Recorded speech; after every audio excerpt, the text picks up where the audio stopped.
नमो अरिहन्ताणं नमो सिद्धाणं नमो आयर्याणं नमो उवच्चायाणं नमो लोये सर्वसा। પૂજ્ય ગુરુદેવ શ્રીની સામકાલીન સભામાં ચાલતો વિષય જ્ઞાન ગોષ્ઠી. તેમાં ગુજરાતીમાં પાનું નંબર છે 248 અને તેની અંદર 91 નંબરનો બોલ છે.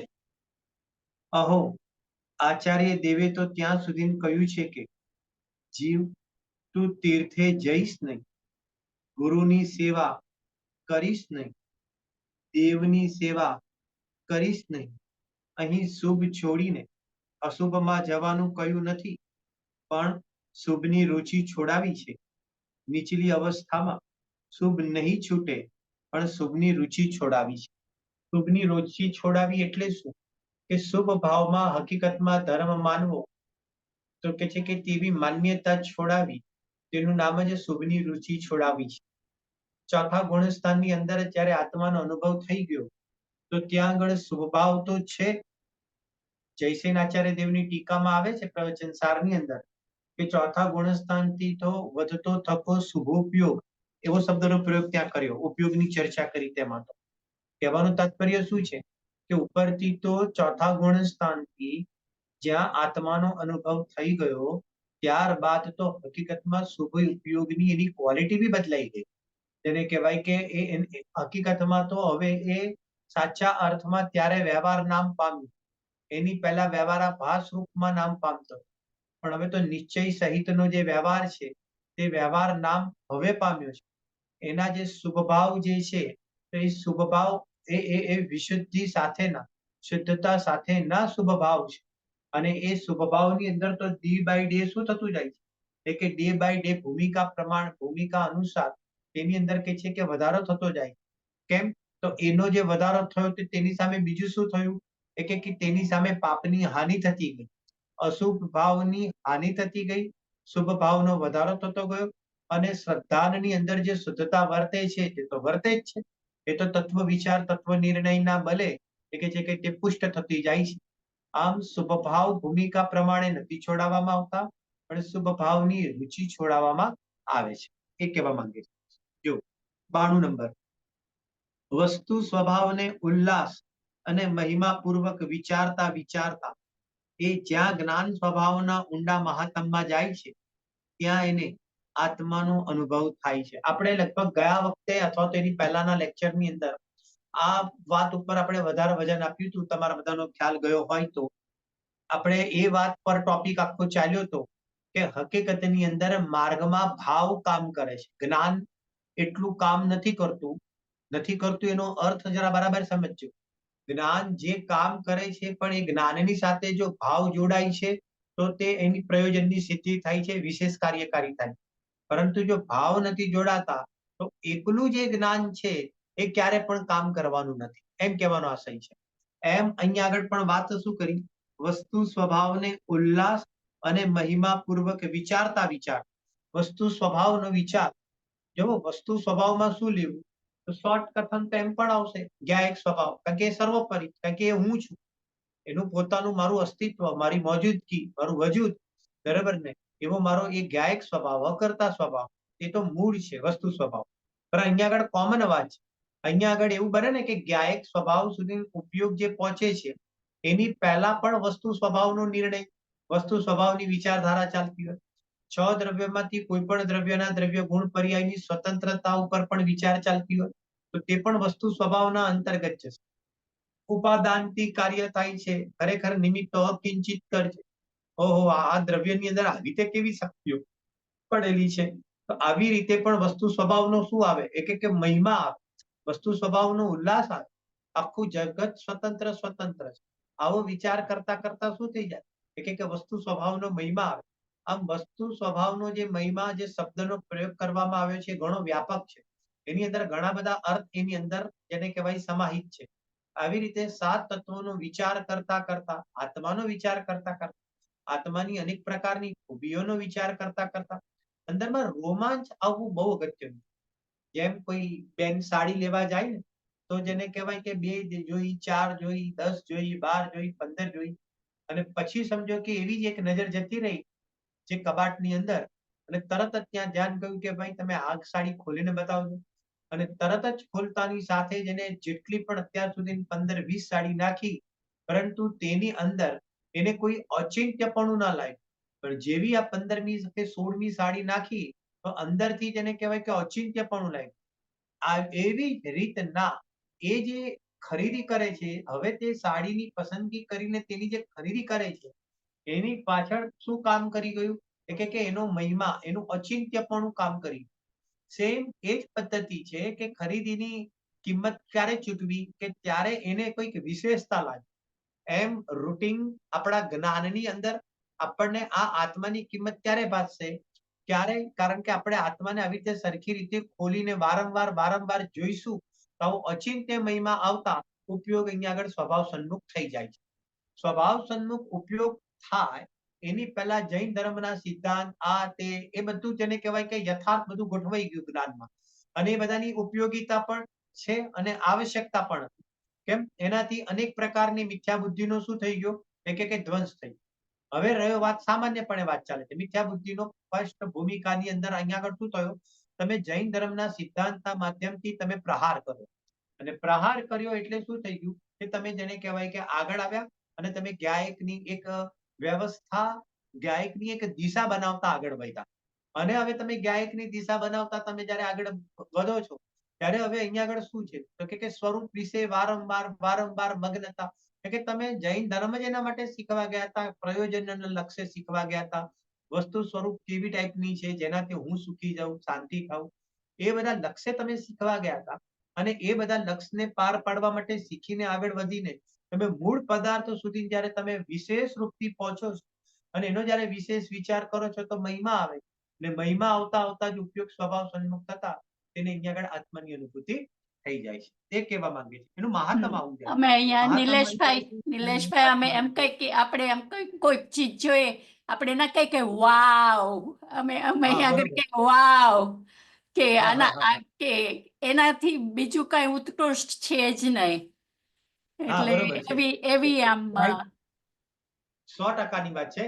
કારણ કે જો બહારનો કોઈ પણ પદાર્થ એવો જ્યારે આપણે અત્યાર સુધી સમજો કે એવી ટાઈપનો જ્ઞાનમાં ગે બન્યો નહોતો.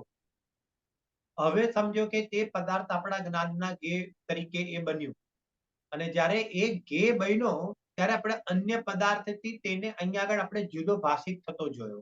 જરા બરાબર સમજજો. બરાબર કે નહીં? જો પહેલા, બીજા, ત્રીજા વાર, ચોથા વાર તમે આવી ટાઈપનું કંઈ જોયું હશે, તેનું ઔચિત્યપણું નહીં લાગે. પરંતુ જ્યારે બીજા અન્ય જે દુનિયા છે, મતલબ કે જેટલી દુનિયા અત્યાર સુધી તમે જોયેલી છે, એની અપેક્ષાએ સમજો કે આ દુનિયાની અંદર આ એક પાર્ટ જે જોવામાં આવ્યો છે, તે પહેલા કદીએ જોયો નહોતો. તો કે છે કે એ જોઈને અહીંયા આગળ જે ઉલ્લસિતપણું આવે છે, તો બસ એવું જ કે જ્યારે આત્માને અત્યાર સુધી અનાદિકાળથી નથી જોયો એવું નથી. આત્માને જોયો પણ કેવો જોયો? તો કે છે કે સંયોગની મિલાવટ સાથે જોયો, અનેક પ્રકારના ભેદવાળો જોયો, અનેક પ્રકારની જેને કહેવાય કે ઉપાધિઓ વાળો જોયો. તો તે બધાની અંદર આત્માનું મૂળ સ્વરૂપ નહોતું જોવાતું. પરંતુ જ્યારે શ્રી ગુરુ હવે બતાવે છે, આગમનું સેવન, યુક્તિનું અવલંબન, પર અપર ગુરુનો ઉપદેશ અને સ્વાનુભવથી પ્રમાણ કરવાનું કીધું, તો ત્યાં આગળ આખા વિશ્વથી જ્યારે જુદો ને જુદો, જેમ જેમ તેની સૂક્ષ્મતા એ પકડતો જાય ને, તેમ તેમ તેને જુદો ભાસતો જાય. અને જેમ જેમ એ જુદો ભાસતો જશે ને, તેમ તેમ અંદરમાં આપણને એનું ઔચિત્યપણું જેને કહેવાય વિશેષપણે લાગશે.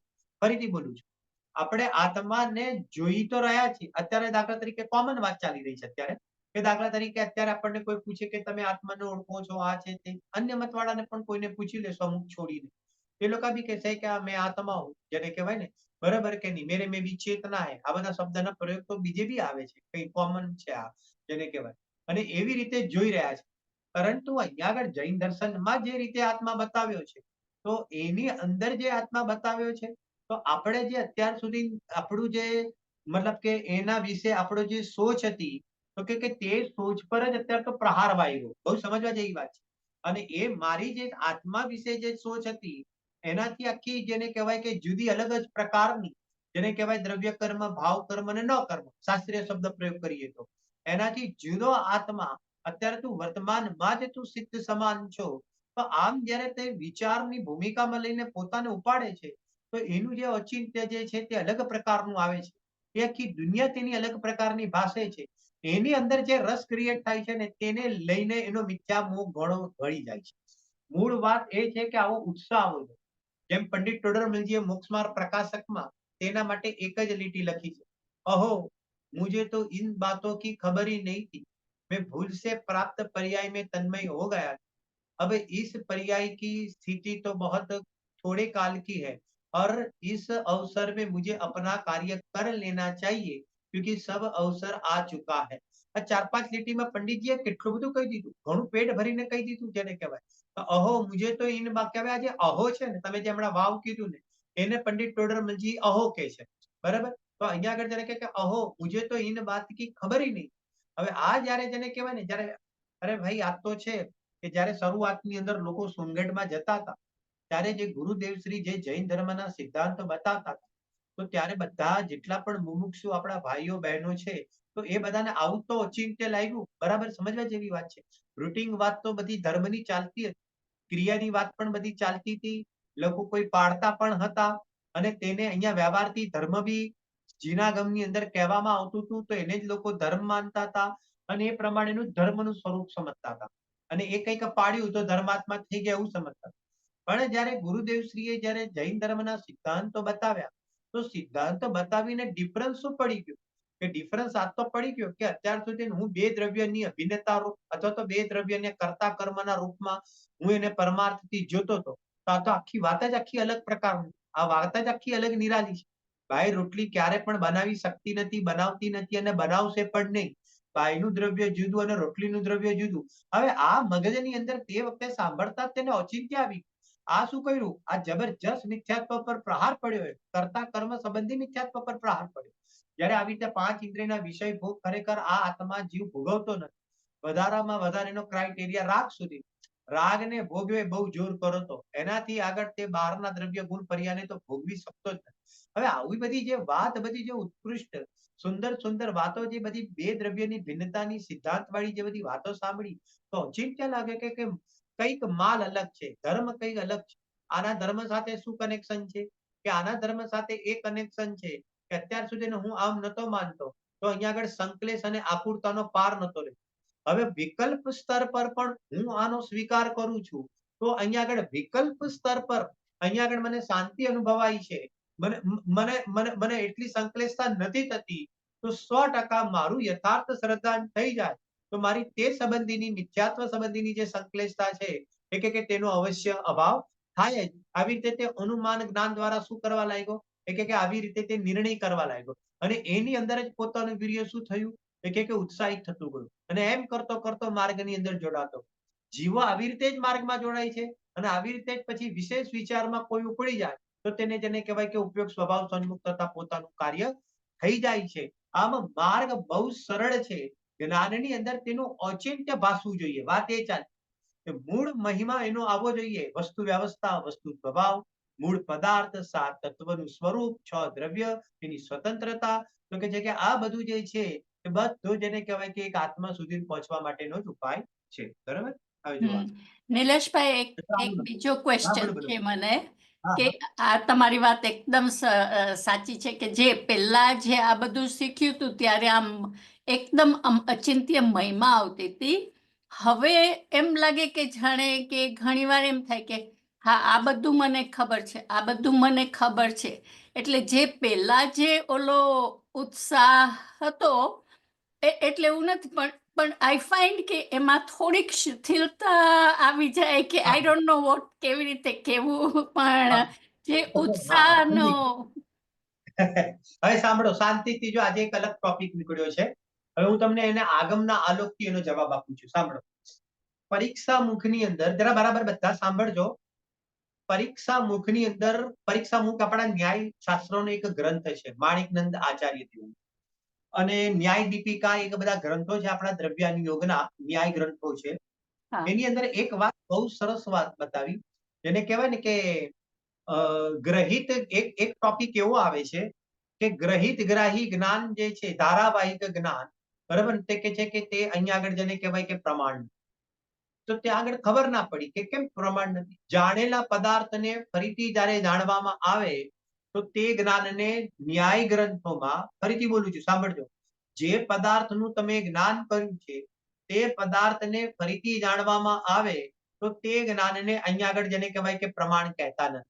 અત્યારે ઓલું તમે દ્રવ્ય પર્યાય વાળું પ્રમાણ, તમે એ પ્રમાણની ચર્ચા નથી. અત્યારે જરા સાંભળજો, પ્રમાણ અહીંયા શું કહેવા માંગે છે, તો કે છે કે તો પછી પ્રમાણ કોને કહેવાય? આ ન્યાય ગ્રંથોમાં અન્ય મત સામે જૈન દર્શનની અને અન્ય મતની જ્યારે ચર્ચા થઈ હોય ને ત્યારે આ વિષય કેવી રીતે ઉપડ્યો છે, આ તમારી જે વાત છે એને હું ટચ કરીને હું વાત કરું છું, તમને દાખલો આપું. હવે એની અંદર એમ કહેવા માંગે છે તો પછી પ્રમાણ કોને કહેવાય કે જે પદાર્થને જાણતા જીવને અહીંયા આગળ તેનું ફળ આનંદ આવે તો તેને પ્રમાણ કહેવામાં આવે છે. ન્યાય ગ્રંથોની શૈલીની અંદર આ વાત મૂકી છે, બરાબર સાંભળજો. એટલે એનો અર્થ એ થઈ ગયો કે જગતની અંદર જ્યારે તમે કોઈ પણ પદાર્થને પ્રથમ સમય જાણો છો અને એની અંદર તમને જેને કહેવાય કે એ નવીનતા ભાસે છે, તો નવીનતા ભાસવાથી તમારી જે પ્રતિક્રિયા થઈ જ્ઞાનમાં, તો તેને અહીંયા આગળ જેને કહેવાય કે પ્રમાણ કહેવામાં આવે. પરંતુ જાણેલા પદાર્થને ફરીથી પાછા તમે જાણો છો તો તેની અંદર તે સંબંધીનો ઉત્સાહ નથી રહેતો, એટલા માટે તેને પ્રમાણ કહેવામાં નથી આવતું. આ એક ન્યાય ગ્રંથોની અંદર એક આવી ટાઈપનો ટોપિક આવે છે. હવે એની નિલેશભાઈ, અંદર હું ચાચા વિષયની અંદર આ વાતને ટચ કરું છું અને પછી અધ્યાત્મના બંનેનો કેવી રીતે સુમેળ કરવો એ ટચ કરીએ છીએ, બરાબર સાંભળો. નિલેશભાઈ, એવી રીતે સંસ્કૃતિ તમે આત્માની પણ વાત શરૂઆતમાં સાંભળી અથવા તો આપણા ને બાય અને finish કરી રોટલી લેવા દ્યો. ચર્ચા કરી. હા, જો સાંભળજો, બરાબર. આપણે આત્માની સમજો કે વાત સાંભળી અથવા તો સમજો કે 6 દ્રવ્યની વાત સાંભળી અથવા તો બીજી વાત સાંભળી, તો કે છે કે એ બધી જ્યારે આપણે સાંભળીએ ત્યારે પહેલી વાર જ્યારે સાંભળી ત્યારે આપણને જેને કહેવાય કે અચિંત્ય મહિમા આવે. પછી આપણે સમજો કે લાગી ગયા આની અંદર શાસ્ત્ર સ્વાધ્યાય ઇત્યાદિ વગેરે વગેરે. હવે શાસ્ત્ર સ્વાધ્યાયમાં લાગતા ગયા તો તેમ તેમ આપણું જ્ઞાન પણ શું થયું કે વધારે પડતું વિશેષ કરીને કામ કરતું ગયું. કેમ? આપણને એમ લાગ્યું કારણ કે પહેલા જે જાણકારી નથી, હવે ગ્રંથોના માધ્યમથી અનેક પ્રકારની તર્ક, યુક્તિ, ન્યાય અથવા તો નવા પ્રમેય, નવા અલગ પ્રકારના પ્રમેયના માધ્યમથી જ્ઞાનની અંદર શું થઈ ગયું, એક બધું નવું આપણી અત્યારે વર્તમાન પર્યાયની અપેક્ષાએ, વર્તમાન ભાવની અપેક્ષાએ આપણું સમજી લો કે આ બધું નવું ભરાતું ગયું. હવે નવું ભરાતું ગયું તો અહીંયા આગળ સાથે સાથે મહિમા પણ આવતો ગયો અને નવું ભરાતું ગયું, સારું લાગવા લાગ્યું, નવું ભરાતું ગયું. હવે એક સ્થિતિએ હવે એવી ટાઈપના પોઝિશન પર આવીને ઉભા રહી ગયા, જે તમારો પ્રશ્ન છે કે હવે સમજો કે અમે કંઈ પણ સાંભળીએ છીએ તો અમને એમ લાગે છે કે આ તો સાંભળેલું છે, તમને એમ લાગે છે આ તો સાંભળેલું છે, બરાબર ને? એટલે અંદરમાં એમ લાગે છે કે આ આપણે સૂક્ષ્મતા આવી ગઈ અથવા તો કઈ જેને કહેવાય ને કે કોઈ અભિમાન કામ કરી જાય છે અથવા તો કંઈક આપણે હવે સમજો પ્રમાદનું પોષણ કરીએ છીએ તો શું છે, અથવા તો આપણને કંટાળો આવે છે સાંભળવાનો ફરીથી એ જ વાતનો, તો અત્યારે શું ચાલી રહ્યું છે. તો હવે એનો બહુ અગત્યનો જવાબ, બરાબર સાંભળો. સૌથી પહેલી વાત તો એ છે કે તમે સાંભળેલી વાત ફરીથી સમજો કે સાંભળવાની જે તમને ગમે, તો દરેક વખતે તમને ગમે એ જરૂરી એટલા માટે નથી. હવે જો સૈદ્ધાંતિક રીતે હું વાત કરું છું, બરાબર સાંભળજો. કારણ કે દરેક વખતે ઓલી જે જાણકારી તમે લીધી એ વસ્તુ સ્વરૂપને સમજવા માટે લીધી હતી, યથા યોગ્ય તમે ગ્રહણ બી કરી લીધી. એ વખતે પણ અલગ અલગ પ્રકારના રાગ કામ કરતા હતા, અલગ અલગ પ્રકારના વિષયોને જાણવા. હવે શું થઈ ગયું કે હવે સમજી લો કે તે બધા જ રાગોની અહીંયા આગળ પૂર્તિ થઈ ગઈ છે. હું રાગની વાત કરું છું કે આ વિષયને જાણવાનો પણ એક રાગ હતો, તો રાગની પણ હવે પૂર્તિ થઈ ગઈ. આ વિષયને જાણવાનો રાગ હતો તો તેની પણ હવે શું થઈ ગઈ અહીંયા આગળ, જેને કહેવાય કે પૂર્તિ થઈ. દાખલા તરીકે આપણે સમજો જ્યારે ભોજન કરીએ તો કેરીનો રસ પણ છે, પૂરી પણ છે, સમોસા પણ છે, બે શાક પણ છે, કોરી દાળ પણ છે, કઢી પણ છે ને ભાત પણ છે, બરાબર. હવે કઢી ભાત તો પાછળથી આવે, પરંતુ અહીંયા આગળ શું થઈ ગયું, તો અહીંયા આગળ યથા યોગ્ય સમજો કે પીરસવામાં આવે છે અને પીરસવાની અંદર અહીંયા આગળ આપણને શું થાય છે કે ભાઈ આ પણ ખવાઈ ગયું, આ પણ ખવાઈ ગયું, આ પણ ખવાઈ ગયું. દાખલો બરાબર ધ્યાન રાખજો, આ પણ આપણે આ ખાઈએ છીએ, બરાબર ને? હવે અહીંયા આગળ શું થયું ખબર છે, હવે ફરીથી સમજો 2 વાર સમોસા લઈ લીધા ને તો ત્રીજી વાર શું થઈ ગયું કે ત્રીજી વાર ફરીથી પાછા બેન સમોસા લઈ લીધા. તો હવે આપણે તમે શું કર્યું કે ના ભાઈ આ તો હવે ખવાઈ ગયા છે, બરાબર કે નહીં? હવે આ ખવાઈ ગયું છે. હવે થયું એવું કે આ તો ખવાઈ ગયું છે, હવે નથી ખાવા, એ વાત સુધીના તમે આવી ગયા. હવે થયું એવું કે કોઈ એક આઈટમ શું થયું હતું કે રહી ગઈ હતી અને એ નવી જ હતી, પ્યોર નવી, જેનું તમને નામે પહેલી વાર સાંભળ્યું હતું અને તમે માની લો કે સમજો કે આઈટમ પણ એક વાર ચાખી લો. હવે એ બેન કે આ તો રહી જ ગઈ એમ કરીને સમજો કે લઈ આવ્યા. હવે અહીંયા આગળ તમારું પેટ પણ યથા યોગ્ય ભરાઈ ગયું હતું અને તમારે હવે સમજો કે શું હતું, પણ ઓલી નવી જે આઈટમ જોઈ ને, તો નવી આઈટમ જોવામાં તમને શું થઈ ગયો કે વળી પાછો એક ભાવ ઉત્પન્ન થઈ જાય છે. અને ભાવ ઉત્પન્ન થઈને તમે પાછા ફરીથી તે નવી આઈટમ પણ ગ્રહણ કરો. હવે જાતે ને જાતે પ્રશ્ન પૂછીએ કે અહીંયા તો મારું બધી જ રીતે ખવાઈ ગયું છે, બધું લેવાઈ ગયું છે, તો પેટ ભરાઈ ગયું છે, તો હવે અહીંયા આગળ કેમ આપ સમજો કે હું આ આઈટમ ખાવા લઉં છું. તો હું આ આઈટમ જે ખાવા બહુ જરા દાખલા રીતે સમજજો. હું આ જે આઈટમ જે ફરીથી લઉં છું, ફરીથી એટલે કે પહેલી વાર જ્યાં લઉં છું, તો કે છે કે ત્યાં આગળ વળી પાછો મારો નવો રાગ કામ કરે. જરા સાંભળજો, બરાબર હવે બહુ અગત્યનો પોઈન્ટ કામ કરશે. હવે માની લો કે તમારી નવી આઈટમમાં નવો રાગ કામ કર્યો ને, એટલે તમે એને ગ્રહણ કર્યું. અને ઓલા જ બેન બાજુમાં ઉભા હતા સમોસા લઈને, તો તેનો હવે અત્યારે શું થઈ ગયો છે, અત્યારે તમને રાગ તૂટી ગયો છે. સમોસાનો 2-3 વાર ખાવાથી તમારો રાગ તૂટી ગયો છે. નવી આઈટમનો રાગ પાછો ચડી ગયો છે. તમે જરા બરાબર સમજો. તમારું ભલે પેટ ભરાઈ ગયું હોય કે બાકી હોય, એ અલગ વાત થઈ ગઈ, પણ અહીંયા આગળ રાગ પ્રમાણે તમે વસ્તુને ગ્રહણ કરી અથવા તો તમે એક બાજુને તમે ના પાડી, બરાબર ને? પરંતુ તમે મને હવે એમ કહો, હવે બહુ અગત્યની વાત, તમે મને એમ કહો કે તમને જે સમોસા ભાવતા હતા, જે સમોસા સમજો કે ગઈકાલે પણ ભાવતા હતા, આજે તમે જમવા બેસ્યા છે તો તમારી ડીશની અંદર જે સમોસા આવ્યા છે અને તમે એક પડાવ સુધી ખાધા બાદ હવે તમે ના પાડો છો. મારો પ્રશ્ન એ છે કે તમને જે સમોસાના રૂપમાં તમને જે ભાવતા હતા, એ જે ભાવવાપણું છે, એ જે તમારો વિષય જે છે સમોસા, તમારી ચોઈસનો વિષય જે છે, તમે ના પાડો છો એ વખતે પણ તે ચોઈસનો વિષય સમોસાના રૂપમાં ઊભો છે કે નથી? આ મારો તમને બધાને પ્રશ્ન છે. હજી તો એ એ ખાવાનો રાગ તો એ તો ઊભો જ છે, ચોઈસ ઊભો જ છે. પણ ત્યારે નહીં, બીજી ફેરે અત્યારે આવે. વર્તમાનમાં ભલે તે સંબંધી ખાવાનો રાગ અત્યારે મટ્યો છે, કારણ કે પાછો બીજો કોઈ એક રાગ કામ કરી ગયો છે નવી આઈટમ. પરંતુ સમોસા જે ભાવે છે, મારો કહેવાનો આશય સમજો બરાબર. તમને જે ભાવવાપણું, તમારી ચોઈસ, કે તમે જમી બી લીધું અથવા તો તમે કોઈ ફિલ્ડમાં પણ ઊભા છો અને તમને એમ પૂછે કે ભાઈ તમને કયું ફરસાણ ભાવે, તો તરત જ તમે કહી દો છો કે ભાઈ મને સમોસા ભાવે. એવી રીતે વાત ચાલી રહી છે કે તમારી પોતાની જે ચોઈસ જે સમોસા છે, તો તમે ભલે અહીંયા આગળ 2 વાર ખવાઈ ગયા છે કે 3 વાર ખવાઈ ગયા છે, ત્યારબાદ બી તમારી એ જે ચોઈસ છે સમોસાની, એ બોલો એ સમાપ્ત થઈ ગઈ છે કે તે સંબંધીની ચોઈસ તો હજી પણ જીવંત છે, ચાલુ છે? હજી પણ રાગ જીવંત છે, બરોબર હજી પણ સમજજો. જીવંત છે. એ પ્રમાણે તે વખતે અત્યારે સમોસા ખાવાનો ભલે રાગ નથી, પણ સમોસા જે તમને ગમી રહ્યા છે તમારી ચોઈસ પ્રમાણે, તો કે છે કે તેવું ગમવાપણું તમારું અત્યારે અહીંયા આગળ મટ્યું છે કે નથી મટ્યું? તો કે ના, એ નથી મટ્યું. એવું સમોસા નથી ખાતી તો પણ મારું સમજો કે સમોસાની અંદર સમર્પણપણું છે. અને સમજો કે ખાઉં છું તો પણ યથાશક્તિ જેને કહેવાય કે એ પ્રમાણે સમજો કે મારે આરોગવાનો ભાવ થાય છે. આમ મારી ચોઈસની અંદર જે સમોસા જે છે, તે દિવસ રાત ખાતા ઉઠતા બેસતા પીતા, કે મારી જે ચોઈસ છે તે સમોસા જે છે કે તે મટી નથી, પરંતુ જેને કહેવાય કે યથા યોગ્ય શક્તિ અને જેને કહેવાય કે કાળ પ્રમાણે તેનું જેને કહેવાય કે આરોગવાનું થાય છે, તે અલગ વાત છે. પરંતુ હું ન આરોગું તો પણ મારી ચોઈસ સમોસા છે, અને આરોગું છું તો પણ મારી ચોઈસ સમોસા છે. આમ સમોસા સંબંધીની જે તમારી ધારા જે છે ચોઈસની, તો કે છે કે એ તમારી નિરંતર જે બની રહી છે, બરાબર સાંભળજો બરાબર, એ તમારી જેને કહેવાય કે નિરંતર બની રહી છે. સેમ અહીંયા આગળ જેને કહેવાય કે તમે ભલે ઘણા વિષયો જેને કહેવાય કે તમે જ્ઞાનમાં જાણી લીધા છે, હવે એક એજ ઉપર આવીને અથવા તો એક અભ્યાસના ક્રમ પર આવીને અત્યારે તો આટલો અભ્યાસ કર્યા પછી જ્યારે વાત એની એજ આવે છે, તો કદાચ ભલે તમને એમ લાગે કે મેં આ સાંભળેલી છે, કારણ કે તમે સાચું જ જાણો છો કે મેં આ સાંભળેલી છે, તો સાંભળી લે છે. તો ભલે તમને અંદરથી એવો મહિમા કદાચ, ઓહો મુझे तो इन बात की खबर ही नहीं थी, કઈ દર વખતે થોડું થશે. એકવાર મેં જાણી લીધું સમજો કે ગુરુદેવના પ્રવચનથી કે ભાઈ બાઈ ખરેખર રોટલીનો કરતા નથી, રોટલીનો કરતા ખરેખર તે ઘઉંના દાણા અથવા તો જેને કહેવાય લોટ અથવા તો તે સમયની યોગ્યતા છે. તો હવે આ મારો જે અહોભાવ જે છે ને, એ અહોભાવ સાંભળજો, એ જે છે ને તે અંદરમાં મારો જે અહોભાવ છે વસ્તુ સ્વરૂપ સંબંધીનો, તે અવ્યક્તપણે પણ નિરંતર જેને કહેવાય કે ચાલુ રહેતો હોય છે. બહુ જરા સમજવા જેવી વાત છે. દરેક વખતે સમજો કે આમ એ પ્રમાણે જો હું થિંકિંગ કરું એવું નથી હોતું.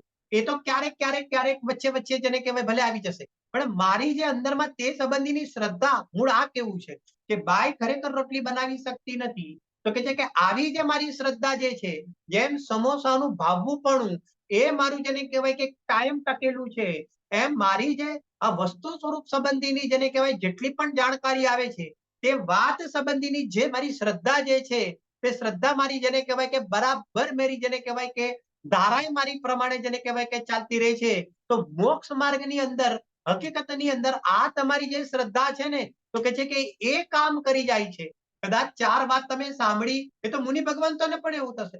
મુનિ ભગવંતો 7મામાં જાય છે તો થોડું લખવાનું રાખે છે, અથવા તો એ વખતે સમજો કે ઉપયોગ એમનો સ્વભાવ સન્મુખ છે. વળી પાછા 6માં આવે છે તો વળી પાછા સમજો કે લેખનાદિનું કાર્ય કરે છે. ક્યારેક ક્યારેક એ પણ મૂકી દે છે અને સ્વરૂપમાં લીન થવા માટે ઉદ્યમવંત થાય છે. આમ તેમની પણ ગતિવિધિ, તેમની પણ ક્રિયાઓ બધી બદલાતી હોય છે કે નહીં? તેમનું પણ મન થાકશે કે નહીં થાકે? કારણ કે તે વિકલ્પની ભૂમિકા છે અને વિકલ્પ પણ થકડાવશે. અહીંયા આગળ મુનિરાજ પણ કહેશે કે નહીં, આ બધાને પણ હમણાં સાઈડ પર મૂકી દો. અરે આ સમયસાર ગ્રંથને પણ સાઈડ ઉપર રાખીને આ સમયસારને મારે ઉર્ધ્વ કરો. અને વળી પાછા અહીંયાથી સમજો કે નથી રહેવાતું, વળી પાછા આ સમયસારને મુખ્ય કરે. તો આવું બધું જે બનવું ને, તેના બેઝ ઉપર આપણી રુચિનું માપદંડ ન હોઈ શકે. આ બહુ અગત્યનો શબ્દ. તમારી રુચિનું માપદંડ, તમે કોઈ વિષયથી થાકેલા હો અથવા તો કોઈ વિષયમાં અત્યારે રાગ ન કામ કરતો હોય, તેથી કરીને તમારી સમજો કે ધર્મ સંબંધીની રુચિ એ ઘસાયેલી છે, એવું બિલકુલ માની શકાય નહીં. બહુ સમજવા જેવી વાત છે. આ બહુ પરફેક્ટ વાત છે. તમારી રુચિનો બેઝ તમારું શ્રદ્ધાન છે, કે જે તમે અંદરમાં જ્ઞાન કરેલું છે કે વસ્તુ સ્વરૂપનું અથવા તો આત્માનું, તો કે છે કે એ જે જ્ઞાન કરેલું છે ને, એમાં તમારી દ્રઢતા જેને કહેવાય કે કાયમ રહે છે કે નહીં. બાકી તો ચક્રવર્તી હોય તો ચક્રવર્તી તો ઘોડા લઈ લઈને નીકળે છે, રોજ લઈ લઈને નીકળે. હવે અહીંયા આગળ તીર્થંકરની વાણી છૂટે અને આ ભાઈ ઘોડા ઉપર દોડ કરીને જેને કહેવાય કે રાજ્ય શીખે, તો શું એની રુચિનું માપદંડ શું એમ કહીશું કે ના? રુચિનું માપદંડ અત્યારે અહીંયા આગળ જીનવાણી પણ સાંભળતા નથી અને સમજો કે એ ભાઈ અહીંયા આગળ ખંડ જીતવા જતા રહ્યા છે, તો બોલો હવે સમજો કે આમને હવે કેવી રીતે ધર્માત્મા કહેવા? અરે સર્વજ્ઞ ભગવાન કહે છે કે એ સાચો ધર્માત્મા છે. ભલે એને જેને કહેવાય કે એનો ઔદૈહિક ભાવ બી કામ કરે, પરંતુ તે વખતે તેનો ઔદૈહિક ભાવથી તેનું જે ભેદ વિજ્ઞાન ચાલે છે, તો કે તે અંદરમાં જે નિરંતર ભેદ વિજ્ઞાન એની ધારા ચાલતી રહે છે કે ખરેખર આ ખંડ તે ખરેખર મારું સ્વરૂપ નથી, અથવા તો હું એનો સ્વામી નથી, ખરેખર હું તો મારા ચૈતન્ય સ્વભાવનો સ્વામી છું. એ ધારા તેની ત્યાં ચાલે છે, એટલા માટે તે ઔદૈહિક ભાવ વખતે પણ તે ધર્માત્મા છે. આમ એની રુચિનું જોર, એનું વલણ, એનો જે ઝુકાવ, અંદરમાં જે એની જે અંતરંગ ધારા છે, એના બેઝ ઉપર છે. નહીં કે જેને કહેવાય કે તમે સાંભળેલું અથવા તો ફરીથી સાંભળેલું અથવા તો ક્યારેક ન સાંભળેલું, એ બધી પણ ક્રિયાત્મક પદ્ધતિઓ છે, એ બધી ક્રિયાઓ છે. અને ત્યાં આગળ ખરેખર તમારી રુચિ કે ધર્મનું માપદંડ ન હોઈ શકે. તમારી રુચિ અને ધર્મનું માપદંડ તો તમારી શ્રદ્ધાનો બેઝ હોવો જોઈએ. એટલા માટે ખરેખર જે વજન છે, બની શકે તમને સમજો કે અત્યારે નથી રાગ આવતો, સમજો કોઈ વિષયને ચાલવાનું, આ તો ઠીક છે, આપણે દ્રવ્યાનુયોગ જ ચાલે છે. હમણાં ચરણાનુયોગ લઈને બેસી જઈએ તો હવે જ્યાં આગળ ટ્રેડ હોય ત્યાં આગળ ચરણાનુયોગ ચાલશે, જ્યાં ટ્રેડ ઓછો છે તો ત્યાં ચરણાનુયોગ ઓછું ચાલે. અરે એ તો જવા દો, કર્ણાનુયોગમાં કેટલા જણ બેસે છે? કર્ણાનુયોગમાં તો મુશ્કેલથી ગણી ગણીને જેને કહેવાય કે માણસો ગમે ત્યારે સર્વત્ર એ બધા માણસો મળે છે, જ્યારે સૂક્ષ્મ વિષય ચાલતા હોય કર્ણાનુયોગના ત્યારે. તો હવે કોઈને બેસતું નથી, પલ્લે નથી પડતું, તો નથી સાંભળતો. કદાચ સાંભળેલું હોય તો ફરીથી સાંભળવામાં પણ એને કંટાળો આવશે. તો તે બધું તો રાગના ચેન ચાળા છે, તમારી રુચિ સાથે એને કોઈ લેવા દેવા નથી. બહુ અગત્યનો પોઈન્ટ આ છે. એટલે રાગ અનુસાર તે બધું ફરીથી પણ જાણવાનું મન થશે, નહીં પણ જાણવાનું મન થાય, થોડું થોડું પાછું ફરીથી જાણી પણ લેવાનું મન થશે. તો એના સાથે સાધનાને કોઈ સંબંધ નથી.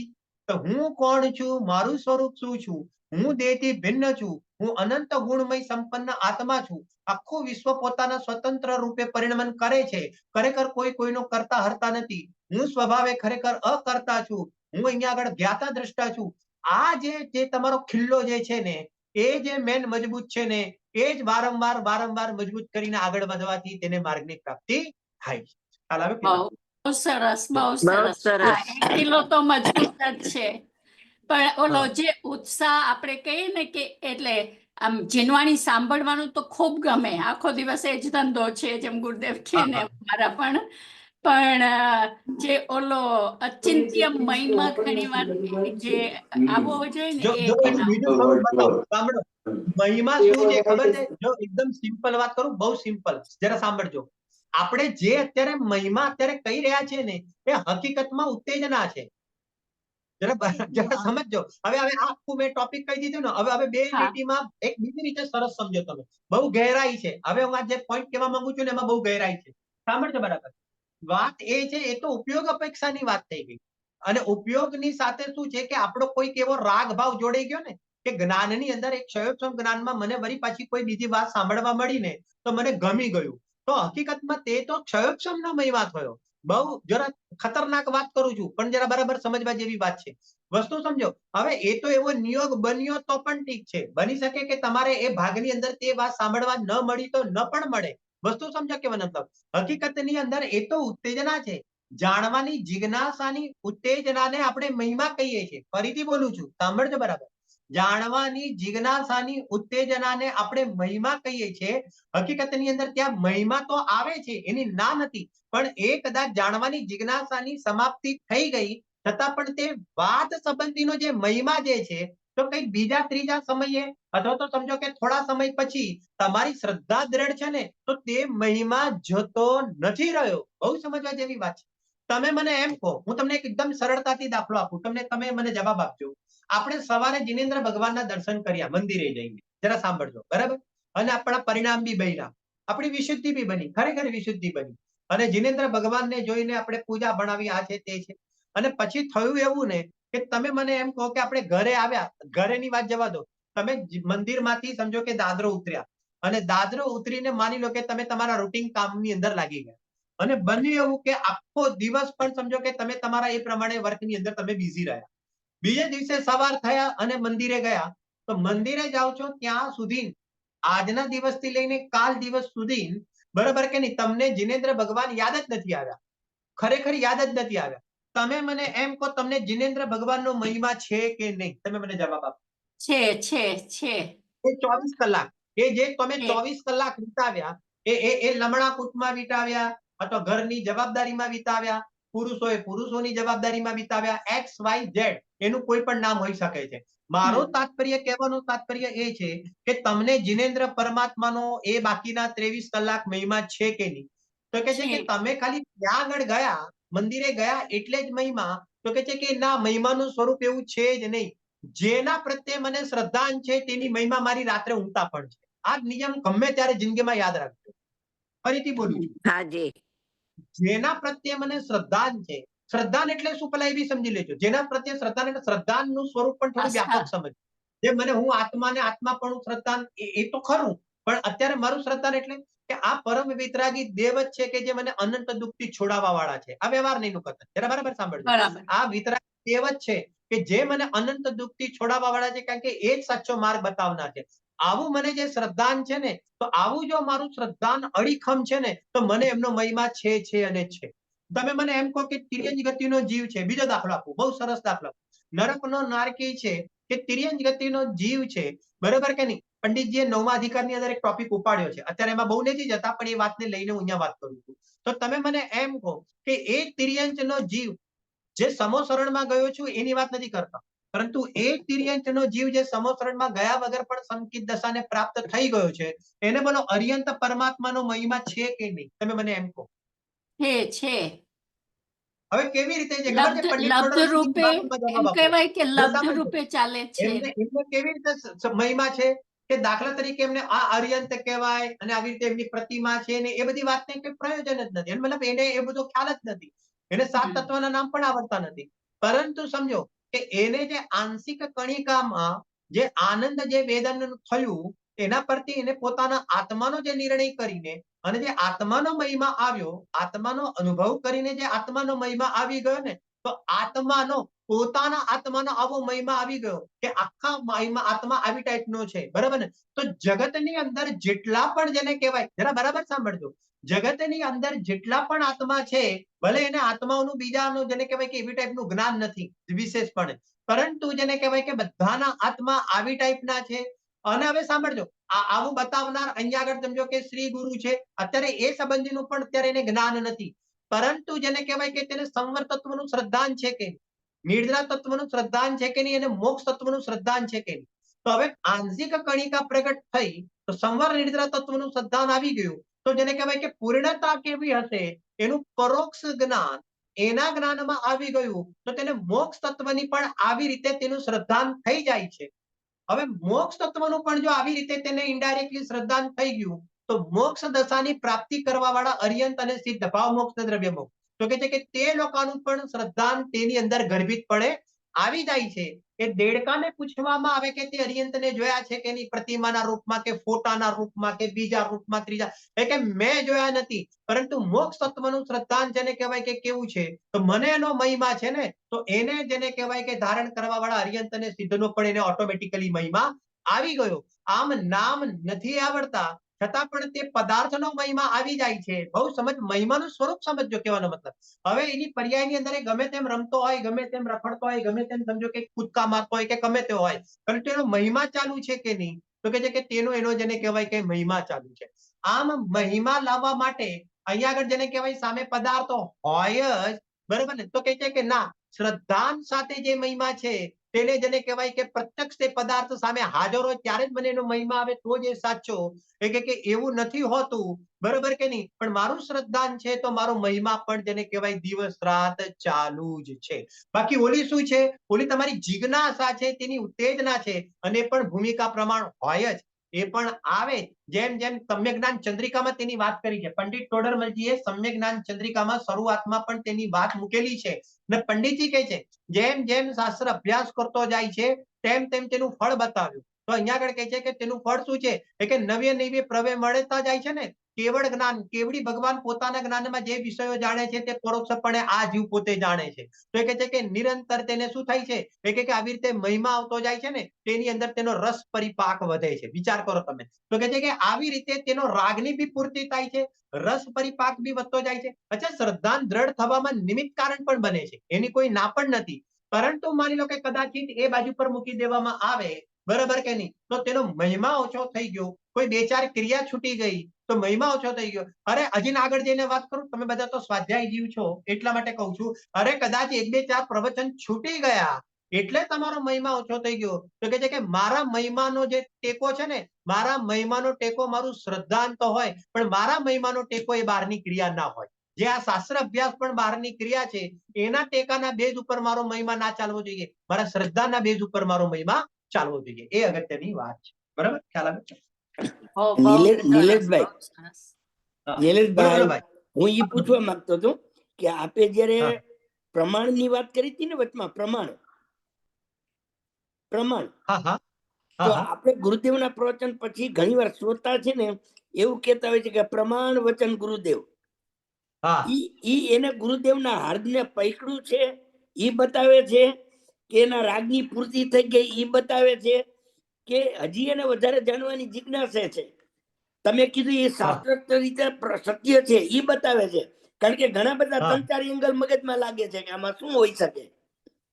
હા હા હા હા નહીં, બધું એની અંદર બધું ગર્ભિત છે. પ્રમાણ વચન ગુરુદેવનો અર્થ શું, કે તમારા જેટલા પણ જે પણ વચન આજે પ્રવચનની અંદર આવ્યા ને તે ખરેખર પ્રમાણિત છે. પ્રમાણિત જ્ઞાન, પ્રમાણ એટલે શું ખબર છે, સમ્યક જ્ઞાન પ્રમાણમ, બરાબર ને, બરોબર. સમ્યક જ્ઞાનને પ્રમાણ કહેવામાં આવે છે. તો તમારા જે પણ ચાહે વ્યવહાર નહીંથી આવેલા વચનો કે ચાહે જેને કહેવાય પરમાર્થ નહીંથી આવેલા વચન, ગમે તમારા રીતે હોય. દરેક દરેક વચન મારા માટે જેને કહેવાય કે પ્રમાણિત છે. પ્રમાણિત એટલા માટે છે કે કારણ કે તમારું સમ્યક જ્ઞાન છે, ને સમ્યક જ્ઞાનથી નીકળેલા તમારા સમસ્ત વચનો કેવા છે, તો કે છે કે પ્રમાણ. ખ્યાલ આવ્યો? બહુ સરસ, સરસ, હા, સરસ. જો બરાબર. આજે ઘણી બધા પોઈન્ટની ખુલાસો થયો, અને આપણે જે ચાલતા વિષયની અંદર, કારણ કે તમારો જે પ્રશ્ન છે બહુ સ્વાભાવિક છે, બહુ વ્યાજબી પણ છે, બરાબર કે નહીં, જેને કહેવાય ને કે આપણને એમ થાય, મને કારણ કે આવી ટાઈપના પ્રશ્ન ઘણા આવેલા છે કે આપણને એક સ્ટેજ ઉપર જેને કહેવાય કે આપણને એમ થાય છે કે હવે આ ખ્યાલ છે તો હવે આપણે આ બધું જાણીને ફરીથી પાછું શું કરવું, શું કરવું, શું કરવું, તો હવે એનો રાગ એ સંબંધીનો શિથિલ થતો જાય છે, બરાબર કે નહીં? હા, એટલું આપણે ધ્યાન ચોક્કસ રાખવું કે જેને કહેવાય ને કે માર્ગની અરુચિ ના થવી જોઈએ. આ બહુ પતલી ધાર છે, બરાબર કે નહીં? આ બધાની અંદર થાક લાગે, મન થાકે, વિકલ્પ પણ એક વિરામ લે, કોઈ એટલા માટે સાંભળજો, એક બીજી વાત કહું અગત્યની, પંડિત ટોડરમલજીએ એટલા માટે સમજો કે ખાસ પ્રેરણા એ આપી, બરાબર કે તમારો જે સ્વાધ્યાય છે ને, હું મારા ભાવના રૂપમાં તમને કહી દઉં છું, એમને જે કીધું છે, બરાબર ને, તમારો પણ ખરેખર સ્વાધ્યાય છે ને બદલાઈને એટલા માટે થવો જોઈએ. બહુ સમજવા જેવી વાત છે. અનિયોગો બદલાઈને થવો જોઈએ, ટોપિક બદલાઈને થવો જોઈએ, જ્ઞાનના અનેક પડખાથી બદલાઈને થવો જોઈએ. કેમ ખબર છે? કારણ કે આપણે રાગી પ્રાણી છે, આપણે અત્યારે ક્ષયોક્ષમ દશામાં છે. અને ક્ષયોક્ષમ દશા વાળો રાગી પ્રાણી હોય તો તેને અહીંયા આગળ જેને કહેવાય કે દરેક વખતે અલગ અલગ વિષય જોઈએ.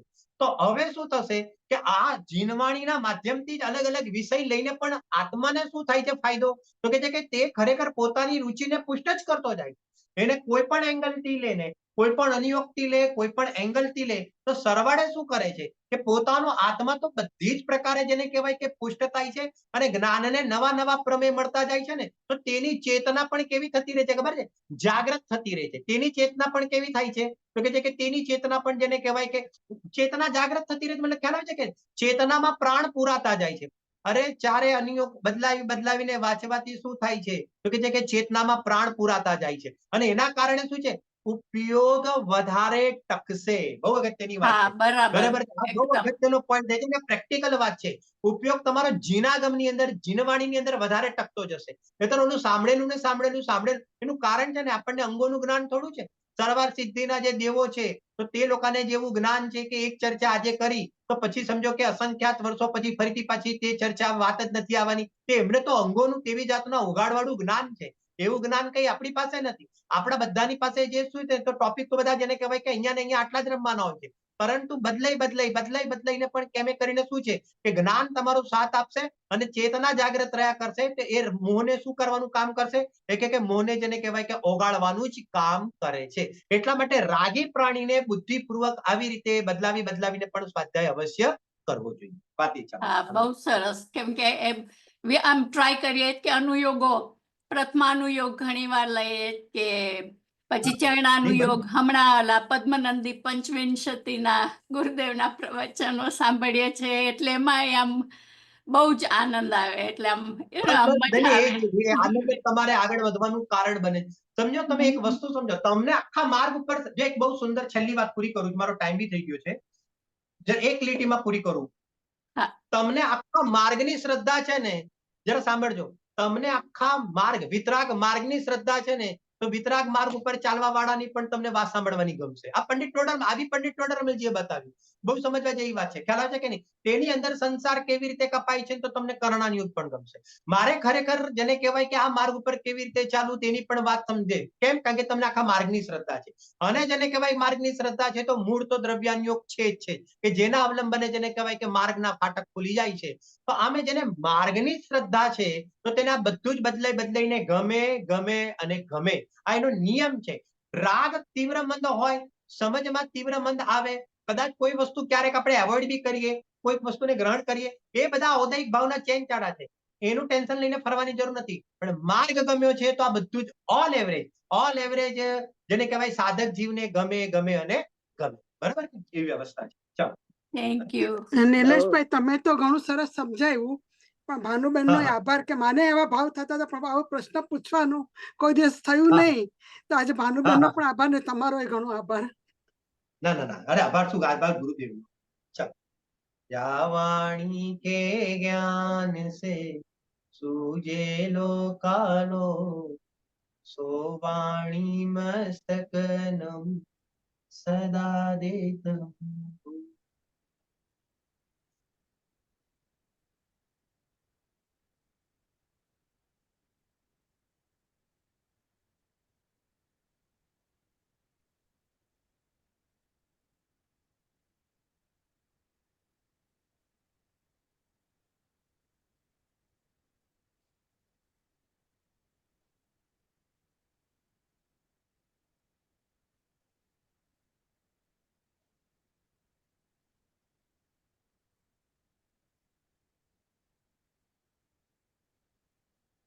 જીનવાણી માતનો જય હો. જય